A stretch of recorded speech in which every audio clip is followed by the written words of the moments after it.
ایک شخص نے نبی پاک صلی اللہ تعالیٰ علیہ وسلم سے پوچھا کہ یا رسول اللہ صلی اللہ علیہ وسلم مجھے قیامت کے بارے میں کچھ بتائیں۔ حضرت ابو ہریرہ رضی اللہ تعالیٰ عنہ فرماتے ہیں کہ حضور پہلے ہی قیامت کے بارے میں گفتگو کر رہے تھے۔ حضور فرمانے لگے جب امانت کو ضائع کیا جائے تو قیامت آ جائے گی۔ اب ذرا وضاحت دیکھیے میرے نبی کریم کی، جب امانت کو ضائع کیا جائے گا تو قیامت آ جائے گی، قیامت آئے گی۔ تو اس نے فوراً عرض کی حضور امانت کب ضائع کی جائے گی؟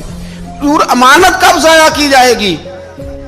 تو نبی پاک صلی اللہ علیہ وسلم نے فرمایا جب امانت نااہل کے سپرد کر دی جائے، جب کرسی پہ وہ بندہ بٹھا دیا جائے جو اس کا اہل نہیں ہے تو قیامت آئے گی۔ 6 نشانیاں حضور نے بیان کی بخاری مسلم میں۔ نبی پاک صلی اللہ تعالیٰ علیہ وسلم نے فرمایا جب علم اٹھا لیا جائے گا اور جہالت کی کثرت ہو جائے گی، اور تیسرا فرمایا جب زنا کاری بہت زیادہ ہونے لگے گی، چوتھے نمبر پہ فرمایا جب شراب عام ہو جائے گی، اور 5ویں نمبر پر فرمایا جب مردوں کی تعداد کم ہو جائے اور عورتوں کی زیادہ ہو جائے، اور 6 نمبر پہ فرمایا جب تم دیکھو کہ 50 عورتوں کی سرپرستی کرنے والا ایک مرد ہے، ان کی نگہبانی کرنے والا ایک ہے، ایک مرد ہے 50 عورتیں۔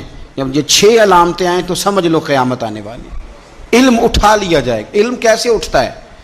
علماء جب چلے جاتے ہیں اور پیچھے نئے علماء تیار نہیں ہوتے تو پھر علم اٹھ جاتا ہے۔ بہت سارے ضلعوں کے ضلع ایسے ہیں جہاں عالم نہیں ملتا، سکہ آدمی نہیں ملتا، ضلعوں کے ضلع۔ ہمیں شوق ہی نہیں کہ ہمارا بچہ عالم بنے، ہمارا مزاج ہی نہیں، اور علم کی بات ہم سنتے بھی نہیں، نہ ان لوگوں کے قریب بیٹھنا، ان سے کچھ لینا ہمارا مزاج ہوتا ہے جو علم کے معاملے میں رسوخ رکھتے ہیں، ہمارا مزاج نہیں۔ علم اٹھتا جا رہا ہے۔ یہ اس مہینے میں درجنوں علماء چلے گئے، درجنوں۔ ہم علماء کو نہیں جانتے، ہم تو واعظین کو جانتے ہیں جن کی شہرت زیادہ ہوتی۔ علماء چلے گئے درجنوں، علم اٹھتا جا رہا ہے، جہالت بڑھ رہی ہے۔ آپ یقین کریں کہ فتویٰ لینے کے لیے سکہ آدمی نہیں ملتا، اور ہم اپنے بچوں کو اس فیلڈ میں لانے کو تیار نہیں۔ میرے حضور نے فرمایا جب زنا بڑھنے لگے، کیسے کہوں کہ عالمی اعداد و شمار کہتے ہیں پاکستان میں زنا تیزی سے سستا ہوتا جا رہا ہے، زنا کرنا آسان ہو رہا ہے، شرابیں فخر کے طور پر پی جاتی ہیں۔